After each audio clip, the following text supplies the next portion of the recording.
I'm Cave Joel, and this is Comic Smack, your weekly, daily, all the time, anytime comic show where I give you your fix of everything you need to know from the world of comic books and superheroes. And on today's show, we're taking a closer look at Uncanny Avengers issue number 10. Hank Pym, or is it Ultron, or is it Hank Pym Ultron, has returned to the Avenger fold, but now things are about to get very, very strange. Let's hop on in to see what I mean.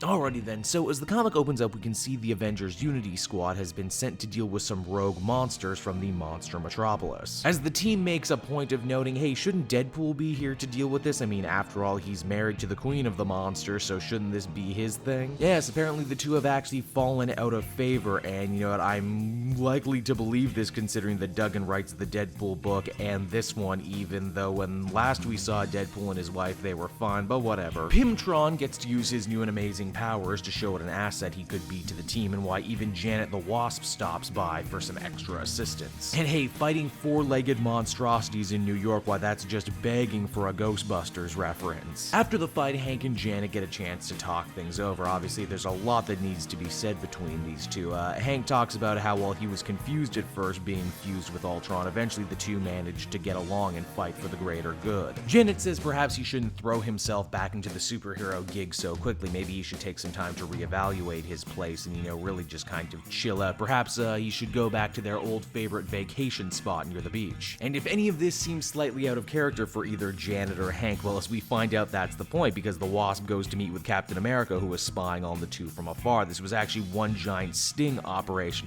for Janet to try and feel out how much of any of Hank Pym is left behind in this fusion. And as she puts it, he is absolutely lying through his teeth. He didn't get his Ghostbusters reference, Hank hated the beach, and Janet is now more sure than ever that that thing is Ultron wearing Hank's skin. Now, back at Avengers HQ, everything's a lot chiller. In fact, we get a really entertaining and really cool scene between Johnny Storm and Cable. You see, Johnny's feeling very much alone since the Fantastic Four left, Ben going to join the Guardians of the Galaxy, and Reed, Sue, and the kids more or less going around replanting the galaxy in the wake of Secret Wars.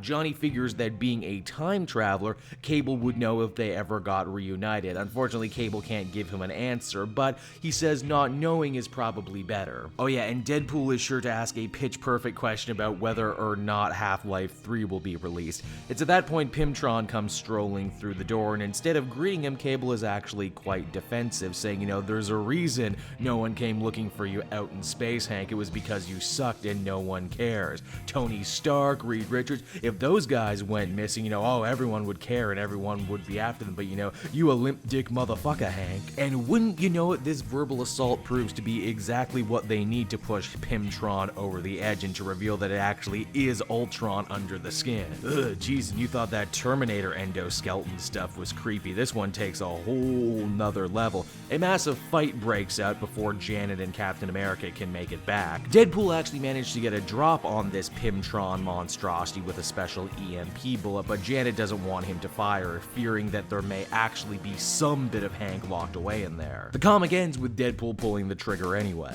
Uncanny Avengers number 10 was a compelling and interesting issue, even though I'm not gonna lie, I actually much rather enjoyed the idea of there being a Pymtron fusion than there just being, you know, an evil Ultron wearing Hank's skin plot. In fact, geez, having Janet and Hank in the book made me, you know, kinda like the makeup of this team that much more. Hey, can Synapse and Quicksilver sit out the next couple, and can these two take their place, pretty please? No, we can't do that because it's the Avengers Unity Squad, and if you didn't have a mutant on there, then it wouldn't be real Unity, would it be? Beyond that, there's really not much to say about this issue. It's just kinda cool. Overall, I would give it a 7.5 out of 10. Hey everyone, thanks so much for watching my newest video. I hope you enjoyed it, and while you're here, why not check out another video I have on offer, or maybe if you're feeling in a supportive mood, you want to like or subscribe. And if you want to support the creation of more videos just like this one, then please by all means check out the Cape Joel Patreon. A little bit goes a very long way, and I will see you all next time.